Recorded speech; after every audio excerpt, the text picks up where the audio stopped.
الحمد للہ رب العالمین والعاقبۃ للمتقین والصلاة والسلام علی رسولہ محمد وعلی آلہ واصحابہ اجمعین، اما بعد۔ بسم اللہ الرحمن الرحیم۔ معزز ناظرین و سامعین، السلام علیکم ورحمۃ اللہ وبرکاتہ۔ درس سیرت نمبر 17 لے کر حاضر ہوا ہوں۔ رسول اکرم صلی اللہ علیہ وسلم جب صفا کی پہاڑی پہ چڑھ کے دعوت دیتے ہیں قریش مکہ کو، تو قریش کے تمام خاندانوں کی نمائندگی وہاں موجود ہوتی ہے، اور آپ علیہ السلام ان کو کہتے ہیں کہ لا الہ الا اللہ کہہ دو، فلاح پا جاؤ گے۔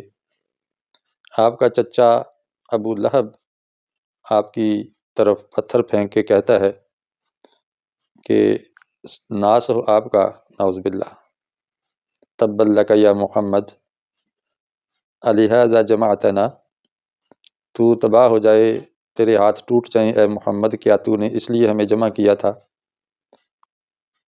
اور یہ اس کی بات سن کے باقی قریشی بھی بدک گئے اور واپس مڑ گئے اور نبی علیہ السلام کی بات کو نہیں سنا۔ گویا یہ پروگرام بھی ابو لہب نے خراب کر دیا۔ اس سے پہلے کھانے کی دعوت پہ جب بلایا تھا تو یہ ابو لہب وہاں بھی کھڑا ہو کے کہتا تھا، جب آپ علیہ السلام نے وَأَنذِرْ عَشِيرَتَكَ الْأَقْرَبِينَ کے تقاضے کو پورا کرتے ہوئے قریبی رشتہ داروں کو دعوت دی اور اٹھ کے خطاب کیا، تو ایک روایت میں آتا ہے کہ ابو لہب اس مجلس میں کھڑا ہوا اور کہنے لگا کہ ہم پورے عرب کے ساتھ لڑائی مول نہیں لے سکتے، آپ اس سے باز آ جائیں۔ نبی علیہ السلام نے فرمایا کہ کون میرا ساتھ دے گا اس کام کے اندر؟ حضرت علی رضی اللہ تعالی عنہ چھوٹے تھے، کوئی 12 سال کے لڑکے، کھڑے ہوئے اور کہنے لگے کہ یا رسول اللہ، میں آپ کا ساتھ دوں گا۔ ابو لہب نے طنز کیا کہ یہ چھوٹا سا بچہ، ٹانگیں اس کی پتلی ہیں، کمزور ہیں، آنکھیں خراب رہتی ہیں، یہ آپ کا ساتھ دے گا؟ اور اس نے چوٹ کی اور اس کی ہمت کو توڑنے کی کوشش کی، تمسخر کیا۔ اس پر حضرت صفیہ رضی اللہ تعالی عنہ جو آپ کی پھوپھی ہیں، وہ اٹھیں اور خوب ملامت کی ابو لہب کو کہ تو ہٹا کٹا تو اس کا ساتھ نہیں دے سکتا، اگر بچہ اٹھ کے ہمت کر رہا ہے وہ تو تم سے بہتر ہے، تو شرم کرو۔ خیر، ابو لہب کی یہ کارستانیاں آگے بھی آپ کو سننے کو ملیں گی۔ تو یہ جو اعلانیہ دعوت کا آغاز ہوا، یہاں بھی ابو لہب نے پروگرام خراب کر دیا۔ صفا کی پہاڑی کا آواز، اس کا کیا نقشہ تھا، اس نقشے کو کھینچا ہے مولانا الطاف حسین خالی رحمہ اللہ نے اپنی کتاب مسدس میں۔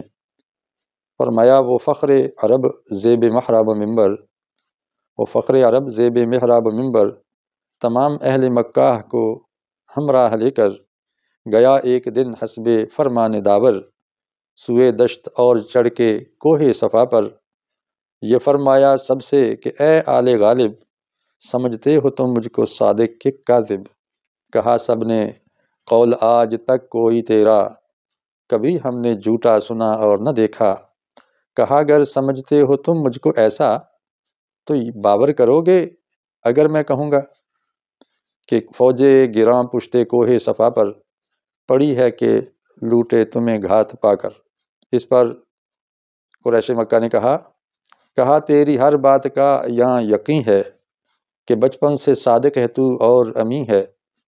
کہا اگر میری بات یہ دل نشیں ہے تو سن لو، خلاف اس میں اصلہ نہیں ہے کہ سب قافلہ یہاں سے ہے جانے والا، ڈرو اس سے جو وقت ہے آنے والا۔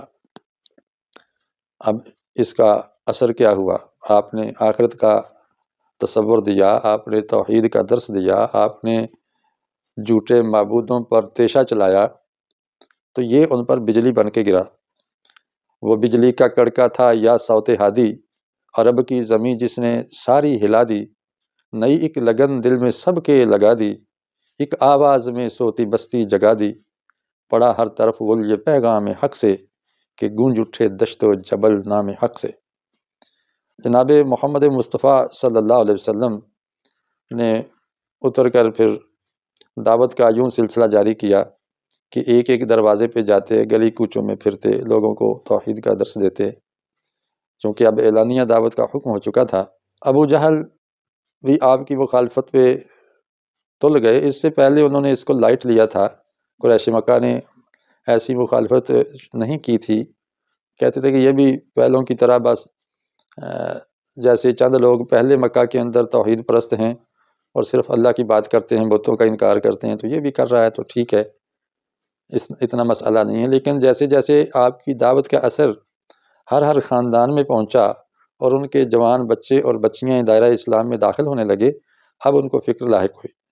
پھر اعلانیہ دعوت سے جب اتنا غلغلہ مچا کہ ان کے بتوں پر چوٹیں، ان کے جھوٹے خداؤں پر نکیر ہو رہی ہے اور ان کی سرداریاں خطرے میں پڑ گئیں، ان کے آباء و اجداد کو جو اسی ڈگر پہ چلتے آ رہے تھے ان کو قرآن گمراہ کہنے لگا، بیوقوف اور احمق کہنے لگا، اس پر قریش مکہ تو بھڑک اٹھے اور سوچنے لگے کہ اس مسئلے کا اب کیا حل ہے کہ ہمارے بچے ہمارے ہاتھوں سے جا رہے ہیں، بوڑھے ٹھیرے بھی جا رہے ہیں، خواتین بھی اس طرف لپک رہی ہیں، اور دوسری طرف ان کا پیغام یہ ہے کہ ہمیں بھی بیوقوف کہہ رہا ہے، ہمارے باپ دادا کو بھی گمراہ کہہ رہا ہے۔ تو اس کے آگے کوئی دیوار چننی چاہیے، اس کے آگے کوئی رکاوٹ کھڑی کرنی چاہیے، اس کا ہاتھ پکڑ لینا چاہیے، یہ تو بڑی بے عزتی کی بات ہے۔ اور پھر یہ محمد بات کر رہا ہے کہ پسے ہوئے طبقوں کی، غلاموں کی، ناداروں کی، ان کو اپنے برابر سمجھو، بھلا مالدار کہاں اور یہ غریب کہاں، تو ہم ایک دسترخوان پر ان کو کیسے بٹھا سکتے ہیں؟ اس طرح کی باتیں ان کی روایات کے اور ان کی شان کے خلاف جا رہی تھیں، اس لیے انہوں نے نبی علیہ السلام کی مخالفت پر کمر باندھ لی۔ اس کا آغاز کیا ہوا کہ انہوں نے پہلے تو مذاکرات اور انفرادی ملاقات کا سہارا لیا، نبی صلی اللہ علیہ وسلم سے ملے، آپ کے چچا سے ملے، مختلف وفود کی شکل میں بھی اور کسی ایک کو نمائندہ بنا کر بھی، کہ محمد کو سمجھاؤ کہ یہ جو آپ کر رہے ہیں آپ کیا چاہتے ہیں، کیا آپ سردار بننا چاہتے ہیں، بادشاہ بننا چاہتے ہیں، مالدار بننا چاہتے ہیں، کسی حسین و جمیل لڑکی کے ساتھ شادی کرنا چاہتے ہیں، آپ کا آخر ویژن کیا ہے؟ کیا اگر آپ بیمار ہیں، کوئی جادو ہو گیا ہے یا کوئی ایسا ذہنی مسئلہ بن گیا ہے تو ہم پیسہ خرچ کر کے آپ کا علاج کروا دیتے ہیں؟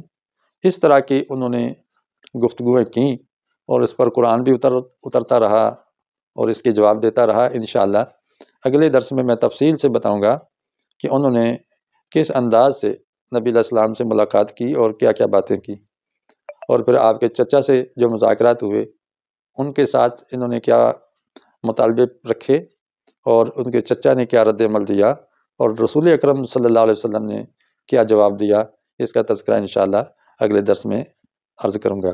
اسی پر اتفاق کرتا ہوں۔ السلام علیکم ورحمۃ اللہ وبرکاتہ۔